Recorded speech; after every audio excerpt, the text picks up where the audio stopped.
Assalamualaikum warahmatullahi wabarakatuh. Selamat siang Bapak Ibu semuanya, Ibu Widya Iswara, Bapak Ibu peserta Diklat Auxiling. Perkenankan kami dari kelompok TOC akan memaparkan hasil laporan tugas proyek dengan judul Manajemen Kesehatan Ayam Broiler.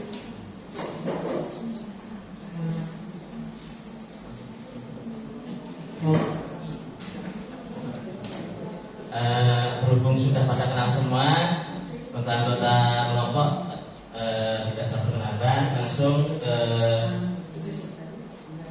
pemaparan. Nanti ada sesi yang pertama sesi pemaparan, yang kedua tanya jawab atau masukan. Selanjutnya untuk mempersingkat waktu, pemaparan akan disampaikan oleh Bapak Alfa.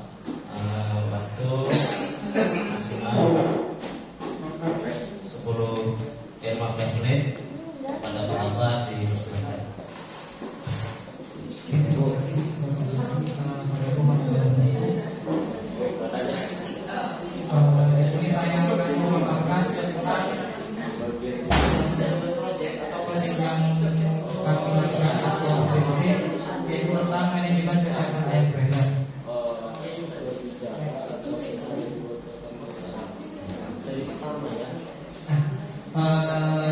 Pastinya sudah kenalkan semuanya kan ya. Kami ada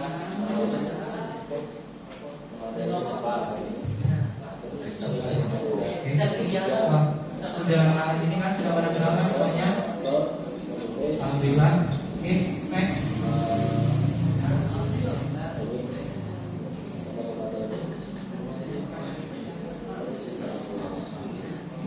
Tujuan dan sasaran setelah melakukan proyek ini, peserta diharapkan dapat mengimplementasikan dan menerapkan penanganan kesehatan ayam yang dimana pada akhir diklat peserta diharapkan dapat memiliki kemampuan sebagai berikut. Yang pertama, mengatur kondisi lingkungan yang optimal bagi unggas, mengetahui penanganan pencegahan terhadap ternak yang sakit, dan juga melaksanakan praktek budidaya unggas secara baik seperti itu. Alat dan bahan pasti kita sudah mengetahui bahwasannya ada alatnya, yaitu timba, sprayer gendong, jet pump, tempat pakan sebagai sosok korek kuas, gayung, alat ukur, sabit, campur, sapu, pemati api, sarung tangan, masker, penutup kepala, penutup dasar, sepatu boot, kettle pack, ATK, tirai plastik, timbang, dan alat bedah. Yang untuk bahan yaitu desinfektan, deterjen, vaksin, air, kasur, obat, vitamin, bahan bakar LPG, gula, atau sorbitol, potong ades, mesin pakan, dan sekam. Implementasi yang kami lakukan yaitu tentang manajemen kesehatan ternak yang hidup. Yang pertama ada biosecurity, sanitasi, desinfeksi, seleksi, dosing, dan seksi. Selanjutnya juga pemberian vitamin atau obat, dan juga bedah bangkai dan vaksinasi. Untuk kesehatan, untuk biosecurity sendiri yaitu kegiatan untuk menciptakan keamanan, kenyamanan, rasa aman bagi ternak yang menimbulkan rasa nyaman pada ternak, tidak ada gangguan dari luar maupun dari dalam. Nah, untuk yang pertama yang kita lakukan yaitu di sana menyiangi rumput di area kandang dan membersihkan pembuangan air. Selanjutnya yaitu memasang karet kawat loket untuk mencegah hewan vektor masuk ke dalam kandang, dan juga memasang tirai plastik sebagai untuk mencegah angin dan juga dalam untuk mengkontaminasi suhu di dalam kandang. Sanitasi yaitu membersihkan lingkungan dan peralatan kandang serta kandang seperti itu. Di dalamnya itu kita yang sudah kita terapkan yaitu pembersihan atap, dinding dan lantai kandang, serta pembersihan tempat pakan, tempat minum, gasolek dan cipuan. Selanjutnya yaitu ada pengapuran, yang dimana kegiatan pengapuran yang sudah kami terapkan juga pencampuran kapur dengan air, yaitu 5 kilo kapur dicampur dengan 10 liter air, lalu kita aduk hingga homogen, lalu kita aplikasikan kepada dinding dan juga lantai kandang secara merata. Tujuannya yaitu untuk membunuh atau mengurangi bibit penyakit juga patogen yang ada di dalam kandang seperti itu. Selanjutnya yaitu desinfeksi. Kegiatan desinfeksi yaitu melakukan pencucian dinding dan lantai dengan menggunakan deterjen dan air perbandingan dengan 500 gram deterjen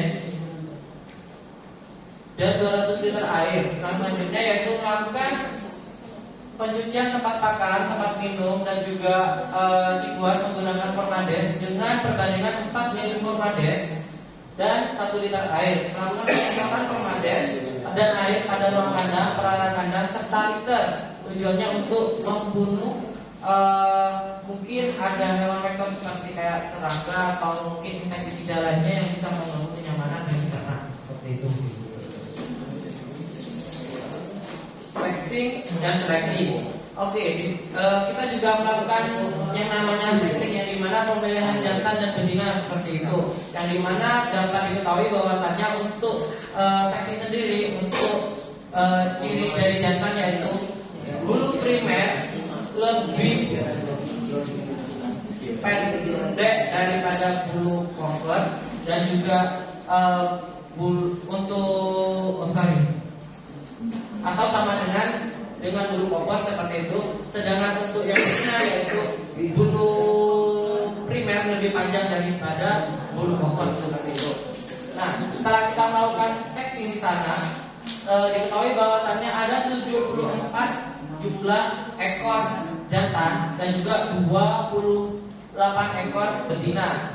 Dan di kelompok DOC sendiri bahwasannya di belakang kita tidak menemukan adanya indikasi bahwasannya ada DOC yang abnormal seperti itu.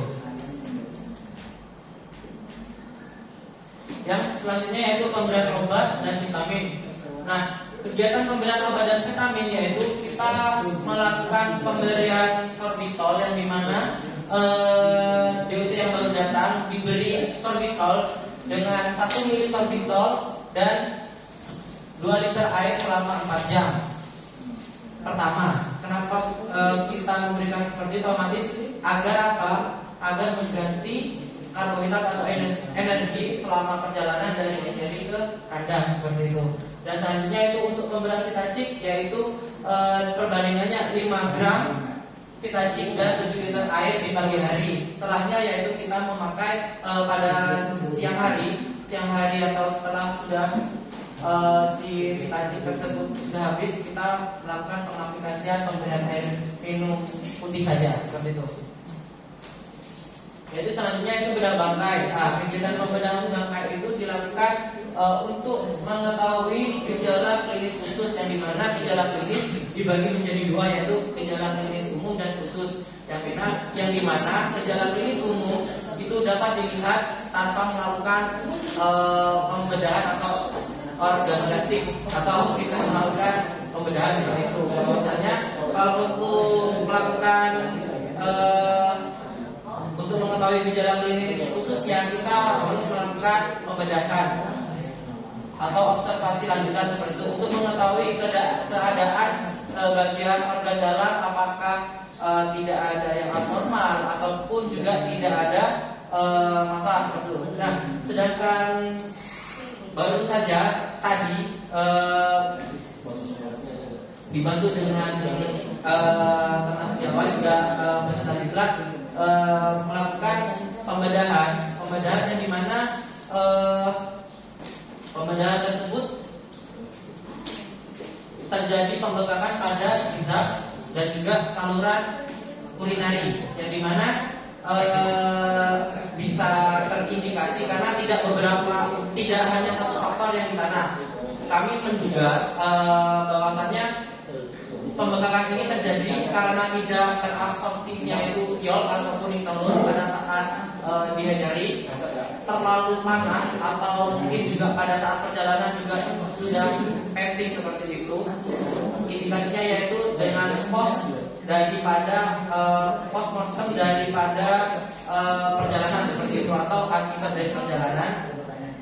Dan setelah kita cek juga tembolok ada tembolok tapi dia tidak bisa mencerna ke dalam giza seperti itu.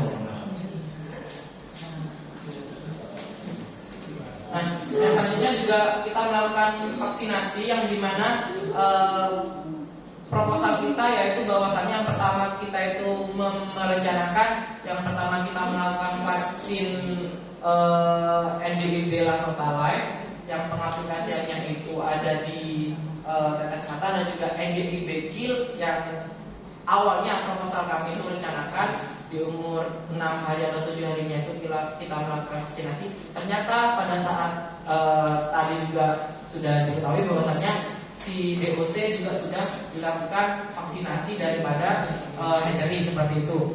Dan kita tadi juga melakukan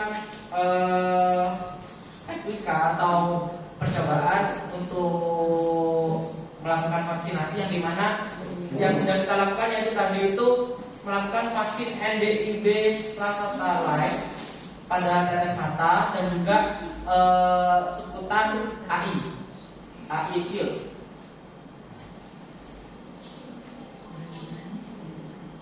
Nah, ini untuk jadwal pelaksanaan yang realnya seperti itu. Biosecurity, sanitasi, desinfeksi, pengapuran, pemberian obat dan sampai vaksinasi seperti itu. Next. Terima kasih.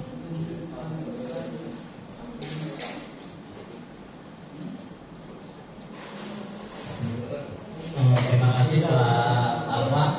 Demikian tadi paparan dari kelompok DOC. Untuk selanjutnya adalah sesi tanya jawab dan masukan untuk kelompok kami. Kepada Bapak Ibu dipersilakan sesi pertama mungkin 2 pertanyaan, persilakan.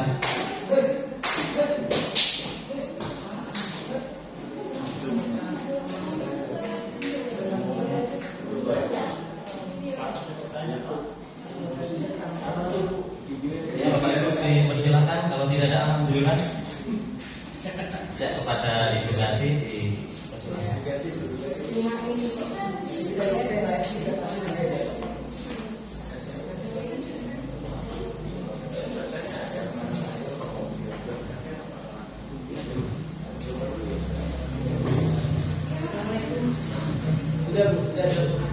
Assalamualaikum warahmatullahi wabarakatuh. Waalaikumsalam. Saya cuma sedikit ingin bertanya, mungkin karena tidak pahaman saya dan saya katakan itu ya. Jadi yang pertama adalah yang berkaitan dengan Bapak Ibu mengambil manajemen kesehatan B. Kemudian yang tadi di situ juga ditampilkan tentang setting dan seleksi. Dan saya ingin tahu apa hubungannya atau adakah semacam apa yang korelasi antara seksi dan seleksi yang Bapak Ibu lakukan dengan manajemen kesehatan itu sendiri. Kemudian yang kedua, kalau saya kemarin itu yang buka bukan saja tapi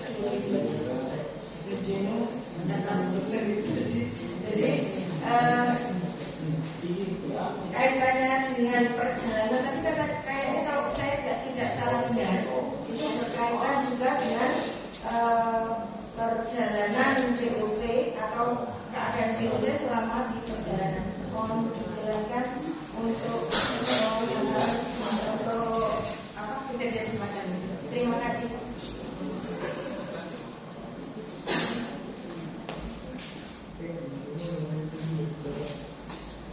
Ya, terima kasih kepada Ibu Bati. Selanjutnya satu penanya lagi di persilakan. Nanti Satu-satu aja. oke. Baiklah, langsung ditanggapi oleh Adi ya. Oh, dia suaranya Adi ya. Adi aja Pak, dia suara Adi. Iya,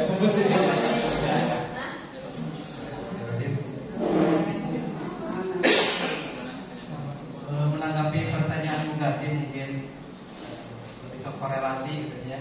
Korelasi antara seksi dan nanti kesehatan yang dari Kementerian Kesehatan. dari tenaga kesehatan ya. Ya mungkin Bu sebetulnya untuk korelasi itu nggak terlalu mengerucut ya Bu kalau harus dijelaskan. Tapi yang jelas mungkin kalau dari seksi yang baru bisa saya jelaskan pada saat ini.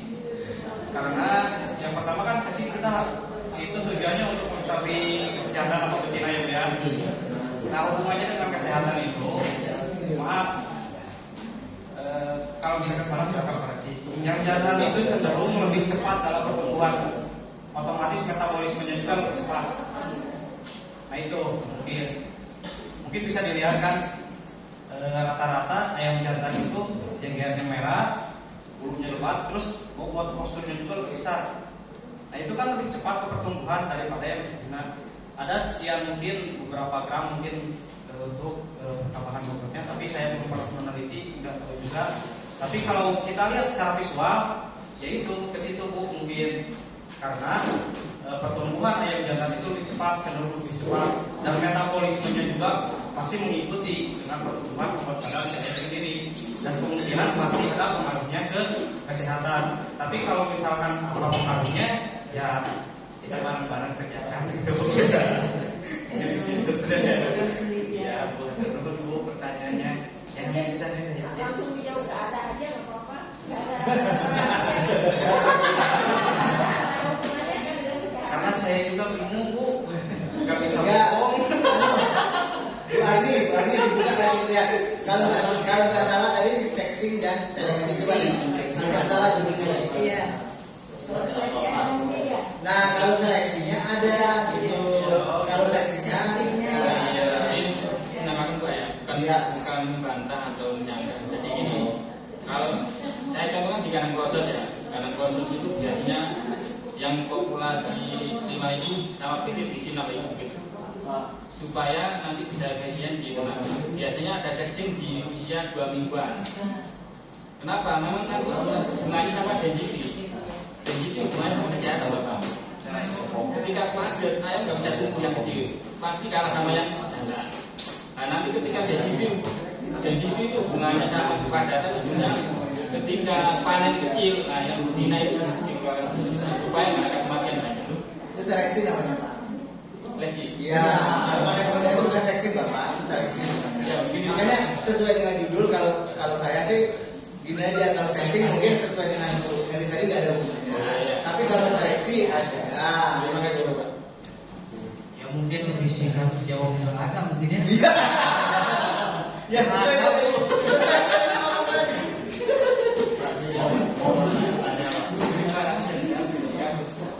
Jadi pertanyaannya seksinya Oh iya mungkin Pak Abis karena terkadang seksi sama seleksi itu disatuin. Ya. Jadi kita mengenalnya sama itu Pak. Ya, oke, siap. Terima kasih. Terima kasih Ibu. Ya. Ada 2 pertanyaan itu tadi Pak.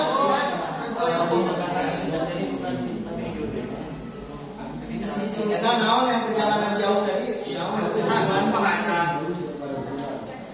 Ya pertanyaan untuk keadaan lewat itu yang perjalanan maksudnya gimana? Dan tadi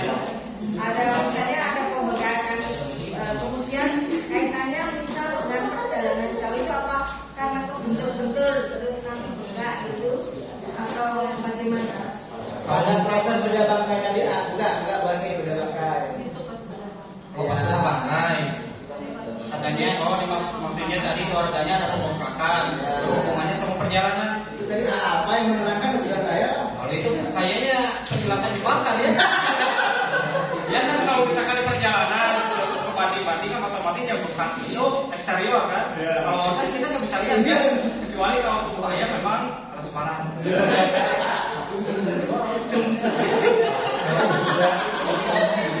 Oh iya tambahan.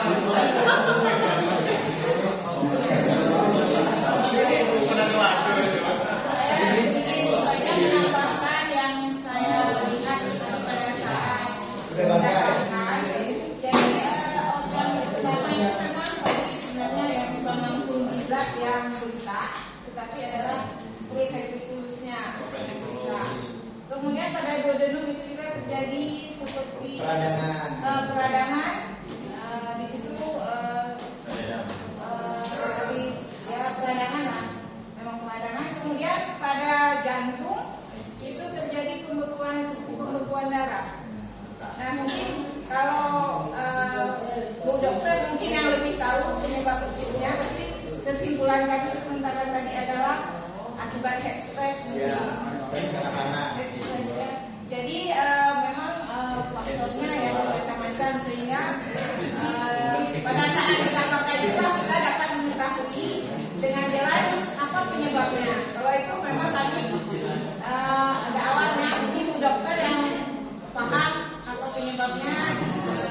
Jadi dari kita merasa Bu Dokter. Ya, Bu Dokter. Silakan Bu Dokter. Hai dokter. Kembali ke laptop, kalau itu main nanya dari sini. Salah ambil dulu ya. Nggak apa-apa. Waalaikumsalam warahmatullahi wabarakatuh.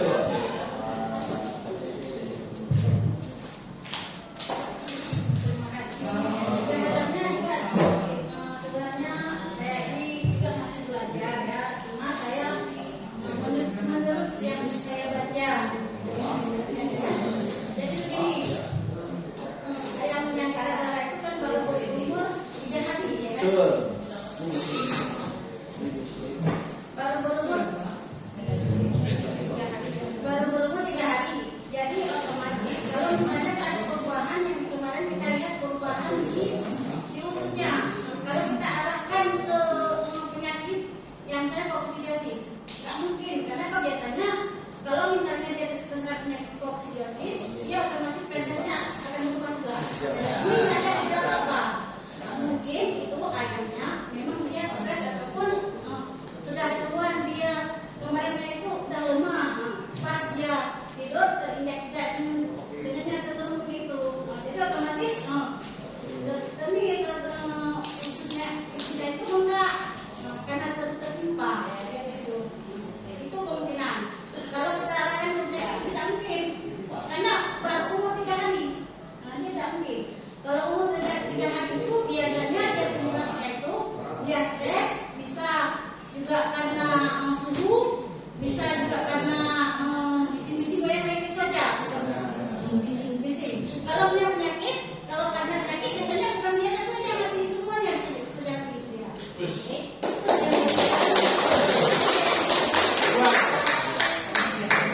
Ya, berarti kan diagnosanya benar nih, stres mungkin. Ya, terima kasih kepada Ibu Dokter. Ya. Dokter, kayaknya sudah. Ya, Pertanyaan ada. selanjutnya berhubungannya kayak sudah masih ada kan? Manis mungkin bukan nih. 45 menit Bu ya. Ya. 45 menit waktunya. Enggak apa-apa dari itu enggak apa-apa. Berikutnya mungkin untuk Ibu Binti Ismara dipersilakan. Nanti aja diambil apa? Oh, iya. Tapi ada nomornya. Yang terakhir kesimpulannya yang disampaikan oleh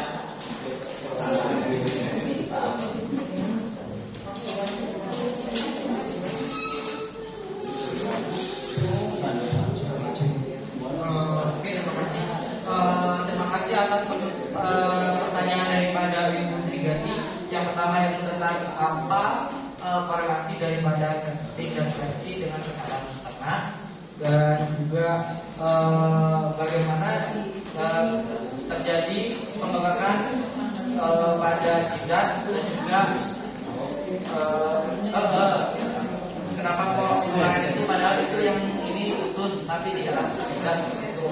Oke, kita sudah membantu menjawab bahwasanya jika sexing tidak ada kaitannya, jika seleksi itu ada kaitannya bahwasanya dengan adanya density, yang dimana jika density-nya itu terlalu berlebih otomatis hormonnya tinggi, dan juga nanti di sana untuk asupan dari oksigennya juga tidak lancar, seperti otomatis terjadi di sana itu tentang pemanasan dan juga kesehatannya seperti itu.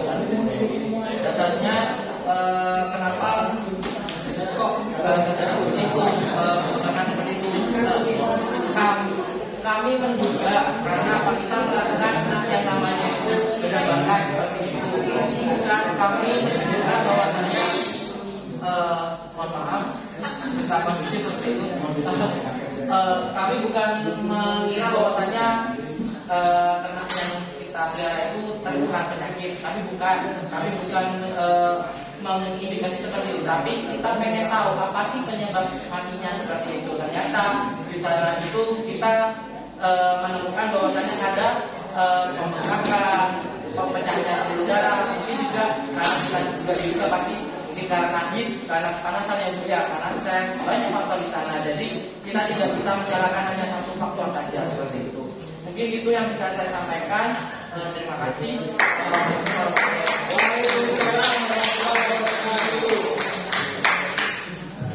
Ya, demikian tadi paparan dari kelompok kami. Apabila ada salah, mohon maaf, pada Allah penampun. Terima kasih. Wassalamualaikum warahmatullahi wabarakatuh. Waalaikumsalam.